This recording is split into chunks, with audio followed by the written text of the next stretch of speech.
search engine, relational joins, let's link up different bits of data together. And some of you may be familiar with what's been done on media anonymizing, where people have naively thought, taking data that says this person did particular things at this time, and you take away the person identification, then no one will be able to put it back, but that's generally not true. There are lots of ways to do it. So this is becoming an issue that people are more and more concerned about. What makes it much worse, and I think people are just beginning to notice this issue on a large scale. What makes it much worse is that a great deal of data didn't. It's fundamentally analog data about what's going on in the world, becoming digitized. So one of the examples that's easy to understand is in many countries around the world, there are hundreds of thousands of cameras that are looking at license plates of cars. It's pretty easy to post a car on a license plate. So you can pretty easily construct a database with entries of the form. This license plate was at this geographic coordinate. And often that kind of information is extremely sensitive.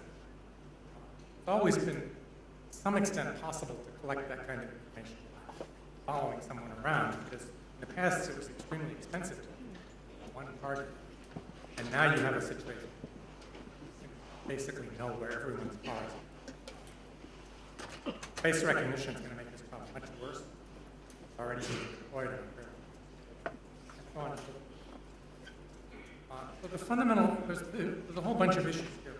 What seems to underlie them is that people want a sense that they have control of digital data about them. And they want this even when you talk over with them and realize that actually exercising this control is a bit of a nuisance, and they probably won't do it. Still, they want feeling that they have that option. And today's systems definitely don't give you. So, this is not, in my view, primarily a technical, but I do believe it has a technical. And what this talk is about is the extent to which you can separate technical underpinning from legal and economic aspects, which are bound to be extremely varied in different parts of the world, different cultures. How much privacy people are entitled to, what is legitimate government or other organizations lack, and no way that it's possible in some global attitude, some global regulatory data. The regulatory mechanisms are, by the nature of things, various. But there might be some hope for finding technical underpinnings for regulatory. It could be common, just as the technical underpinnings for the internet are all around, used in a very wide variety of different ways. So the goal that I set myself and a group of people that I worked with was to try to find a common technology that would work for different sets of rules people want to use. So here's an idealized solution to this problem, not very practical, but easy to understand. All data about me is kept in a vault. I have the key.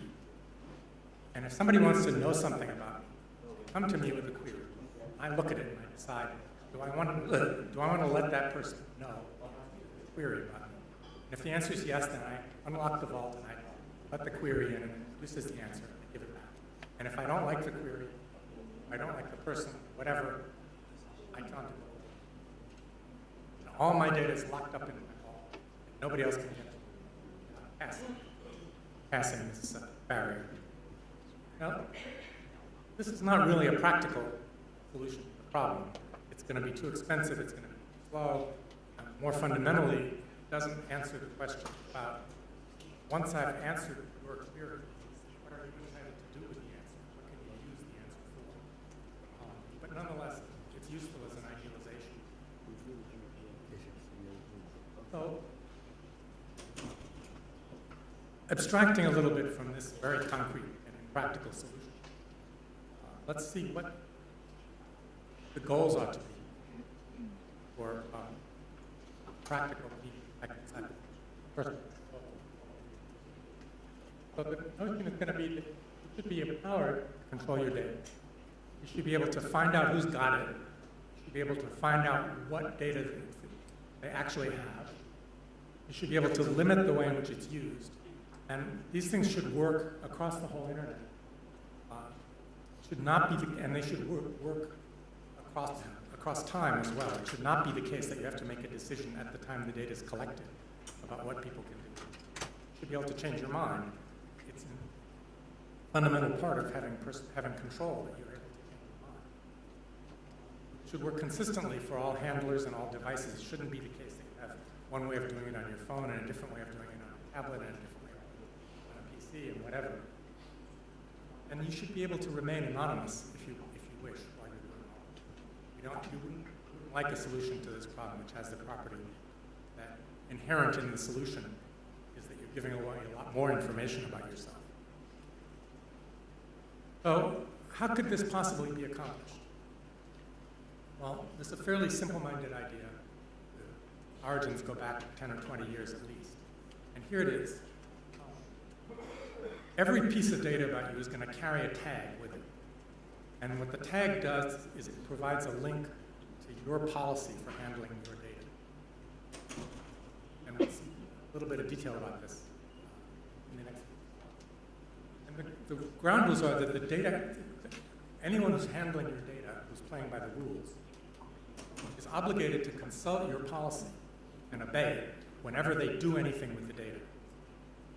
You could say that they have to consult your policy even if they're storing it, but there's some practical reasons why you might not want it, that rule. Certainly before they take any action based on it, they should be required to consult your policy.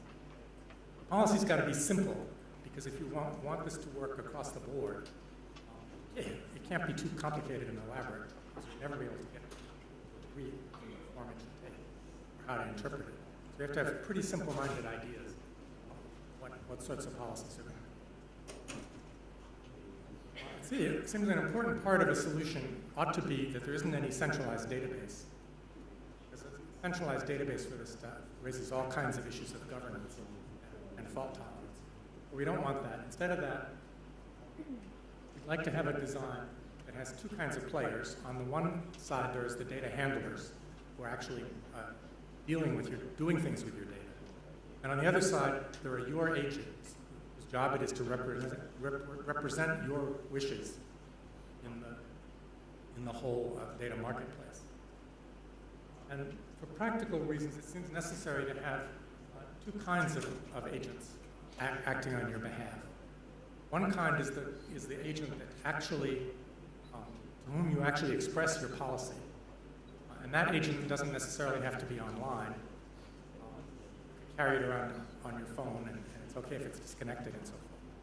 In addition to that, you need an agent, which I'm calling the policy service, whose job it is to be online all the time so that it can always answer questions from the data handlers about what it's okay to do.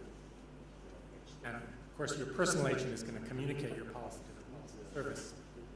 But the policy service itself doesn't have to have the same requirements for integrity and so on. Personally.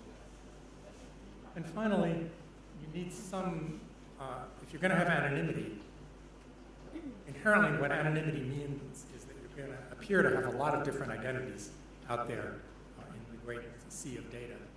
Because if you only had one identity, then you wouldn't, for practical purposes, you wouldn't be anonymous. It would be much too easy to collect all the bits of data that correspond to that one identity and de-anonymize it. So you need lots of mechanical identities, so to speak. And the job of the persona is to gather all those mechanical identities together into one or a small number of identities, the way you think about it. So you might, for example, have a work persona and a banking persona and a general personal persona, and have different ideas about how the data from those places could be handled. Okay, so a little bit more about the mechanics of this scheme. The notion is that When a data handler acquires some of your data comes along with the tag. But the main contents of the tag is a URL that points to a place where the data handler can find out what your policy is. And the ground rules are that the handler has two obligations. Number one, it has to hang on to that tag and keep it associated with the data. And if the data gets copied around, the tag has to follow it. If the handler doesn't want to do that, then it has to erase the data. That's fundamental rule number one. So where does the tag come from? When your agent first hands over data, for example, if you do something on the web, every time you do something on the web, by its very nature, you're handing over some data to the system. The tag goes with it at the time of the initial action that's being recorded, the original source for the data. At the time that happens, the tag comes along with it, and then the tag stays with it indefinitely after that. If the data comes from the physical world, for example, from a license plate reader, example that I gave earlier, then, of course, at the time that the camera takes a picture of the license plate, there's no tag. And the ground rules there are that when the license plate gets looked up and connected up with a person as a result of the lookup, the tag has to be attached at that point. If the data is copied around, the tag has to be copied with it. If the data is fed into some computation, then the tag has to be applied to the result of that computation as well. So for example, if you collect a lot of individual data items about purchases that someone has made, compute from that the average amount of money that they spend every month, their tag is going to be attached to that average, just as it was attached to the individual data items that were input to that. Now, of course, there's going to be an exception to that. If I try to calculate the average amount of money that's spent by everyone in Singapore in 1 month online, it doesn't really make sense that we're going to take that data item and attach to it tags for every single person in Singapore. In fact, under those circumstances, we think that we've done enough aggregation that it's inappropriate to view that aggregated result as something that every individual has some right to. So under those circumstances, if there's enough aggregation, it's okay to erase the tag. What constitutes enough? Well, that's a very interesting question that I don't propose to go into. So rule number one was the tag has to be attached to the data and stay with the data. Rule number two is that the handler has to check the policy before using the data. And the way the handler does that is very simple. It follows the URL and it sends a query, what's the policy for the use of this data given for this particular handler? And the policy service is going to give back an answer. Basically says yes or no. Okay, so here's a picture of how it goes. On the one side, you have your agents. At the top, there's your offline agent. Down here is your policy service, which has to be online. And over here is the handler, which has collected some data items. How does this work? The first thing that has to happen is you have to set the policy, so the policy service knows what your policy is. Then you provide some data to a handler, and along with it comes your numeric identity. That's this thing labeled NID, plus the plus stands for the URL back to the policy service. So you send that along with the data. So the NID plus is the tag. Some later time, the handler wants to do something with the data. In order to do that, it first has to find out what the policy is. So the handler sends a query to the policy service. Here I am, I'm handler H. Here's the NID. Here's the type of data. Tell me what I'm allowed to do. The policy service says yes or no. And finally, if I want to find out who's got my data and find out what data they're storing, first I have to find out what the handlers are that actually are storing my data. I'll talk about that in a minute. Once I know that handler H is storing my data, I can claim data back from that handler. And I do that in a way that's signed by the numeric identity, so that it's not the case that any random person can claim data. And the the handler's obligation is to give back the data items that it's stored. So that's the basic picture about how the mechanics of this scheme works. Something that people often ask is, what happens if one handler passes data on to another? In this, with this scheme, that's almost a trivial, the answer to that question is almost trivial. But here's the picture. It starts out the same as before. Now handler 1 is going to transfer some data to handler 2. The tag goes along with the data. And now if handler 2 wants to do something with the data, it's in exactly the same position that handler 1 was before. Sends the query, gets back the answer. So that's the basic mechanics of the scheme. It does not solve all the world's problems. The goal is not to solve all the world's problems. The goal is to have something that renders this whole question more or less manageable as opposed to the current state of affairs where people generally feel, I think correctly, that they don't have any control over what's going on with the data out there in the world. So one obvious thing is this only works for handlers that are subject to regulation. The KGB is not going to play by the rules. If they get data about you, they're not going to consult any policy service before making some use of it. If they want to release information about Hillary Clinton's emails, they're going to do it, whether or not Hillary's policy service says that it's okay. But in fact, the handlers that are subject to regulation are most of the problem, because those are the ones that operate on a sizable scale. Those are the ones that have lots of data under their control. Those are the ones that can really do a lot of harm. Sort of an extreme version of this is, I could be wrong about this, but I believe that when the European Union said that people have a right to be forgotten, so far at least they've only said that they have a right to be forgotten by Google, not by any small guy. And you might take the view that, well, they haven't really addressed the issue at all, but you also might take the view that in Europe, something like 90 or 95% of all the search queries are directed to Google. So if you can get Google to behave well, you've solved 90 or 95% of the problem. And that's definitely the viewpoint I'm taking, especially in the light of the fact that it seems pretty clear that unless you want to impose extremely severe constraints on the kinds of software that people are allowed to run on all computers, you can't do anything about the guy who flies under the radar and isn't subject to regulation. You're not going to be able to control what the KGB does with those emails once they've gotten them out of Hillary's server, because there is no authority that has any power to do that.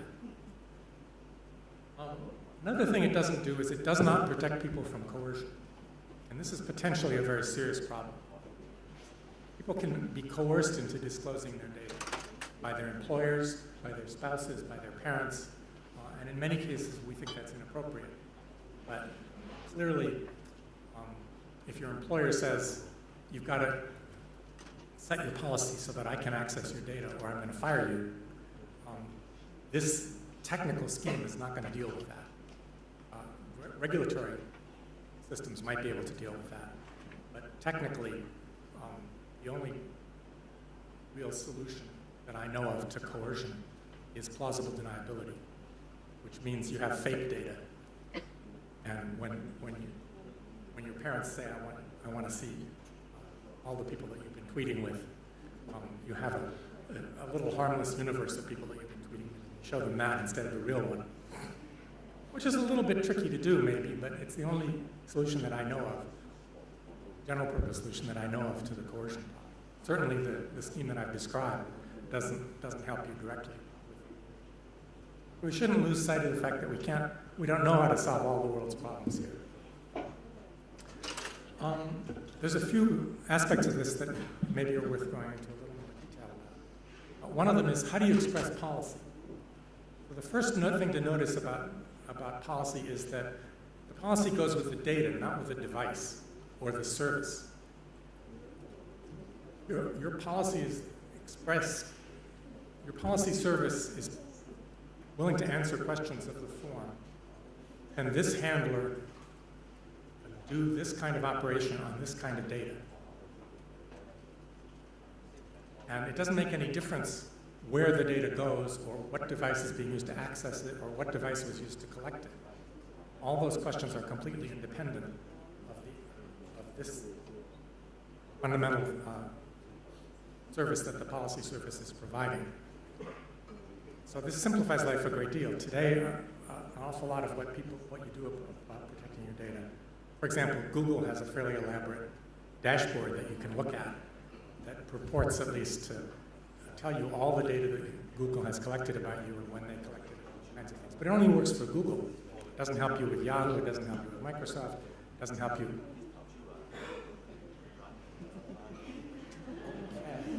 Is that a signal of some kind? There's only 6 minutes left.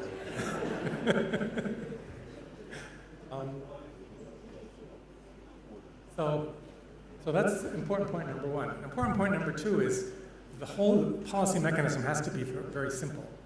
If you sit down with someone and start to discuss these matters with them, you quickly, in my experience, you end up in a quagmire because, still only 6 minutes. You end up in a quagmire because people think of more and more complicated stories they want to tell about what sort of policies they want to have enforced. That isn't going to work. If you really want this thing to work across all services and across all devices and across all different kinds of data, the policy's got to be extremely coarse-grained and simple. So my story is you can have 7 plus or minus 2 different kinds of data, and you can have 7 plus or minus 2 different kinds of thing you might want to do with it. So, for example, there might be personal contact data. Is it okay to use that for marketing? That means personal contact data is one of the 7. You better think carefully about it, whether you really want to use up one of your 7 on that. And marketing is one of the 7 possible uses. But that's all you get, because otherwise the whole thing becomes much too complicated. Nobody can figure out what category their action ought to be going into, or what those categories mean. Whoa, now we're down to 4:57. Second important point about policy, I think, is my personal view is for almost everyone, your whole policy has to fit on one screen in reasonably big type. Because otherwise it's too complicated and you're not going to pay attention to it, and it's going to get to be different from what you thought it was. So you can imagine a system in which you could say, well, yes, for this particular fly-by-night web service, I want to allow them access to my medical data between 3 and 5 on Saturdays. But that kind of thing is not actually useful because you're going to forget that you said that. And that means that you might as well not have said it. You might as well have said something much vaguer and less well-defined. The other important point about policies, I think, is that if a scheme like this is going to work, almost certainly most of your policy is going to come from some third party. You're going to say, I trust consumer reports in the US to look after my interest, and I'm going to adopt their policy, and I'm going to modify it just a little bit in the following ways.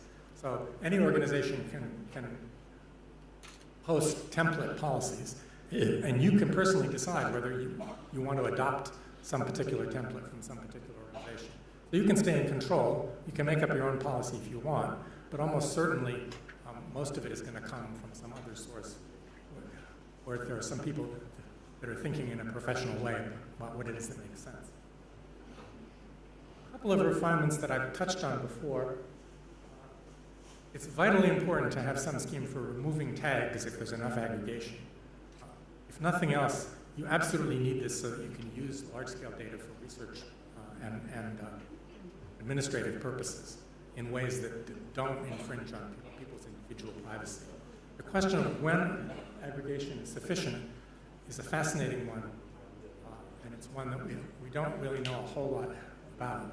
The only systematic approach to this question of when aggregation is sufficient that I know about is differential privacy, which has the nice property that you can actually prove theorems, but it has the drawback that in many cases it's going to tell you that you can't do something, even though you really want to do it, and your intuition tells you that it should be okay, and differential privacy is probably being much too pessimistic. So this is definitely a very active area, going to be a very active area. There are huge complications connected with the question of joint rights. Random, sort of trivial example, but one that gives you the flavor of it is, if you take a picture, perhaps the photographer has some rights in that picture. The people that were being photographed have some rights, and perhaps bystanders that just happen to be walking behind the subjects of the photograph have some rights too. And how do you sort all that out? And the answer is, we don't really know. There is some jurisprudence on this subject that has grown out of copyright law, but no one, to my knowledge, has really thought carefully about how much of that it makes sense to apply. It's rather different. And then a third point, I mentioned that you're going to need personas to manage your anonymity, but also because you have different sorts of presence in the digital world. The most obvious example of that is a work persona versus a personal persona. And of course, in the case of the work persona, it may well be that your employer manages the policy for the work persona. Okay, so to sum all this up, in my view, more regulation of some kind is coming, and by default, the regulation is going to be kind of dumb. A classic example of that is, in my view, is the European right to be forgotten, which I don't think really serves in any systematic way the purposes for which it was intended. But in the absence of thinking things through from the beginning, and perhaps being willing to actually do some engineering work, maybe it's the best you can do, and it's not very good. Practical personal control says you're empowered to control your data, and that works pretty much across the board. How does it work? The notion is that you have a tag attached to the data, and the tag makes it possible for the data handler to find out what your policy is, and it's the data handler's legal obligation to do so. We talked about personas, we talked about not having a centralized database, and that is it.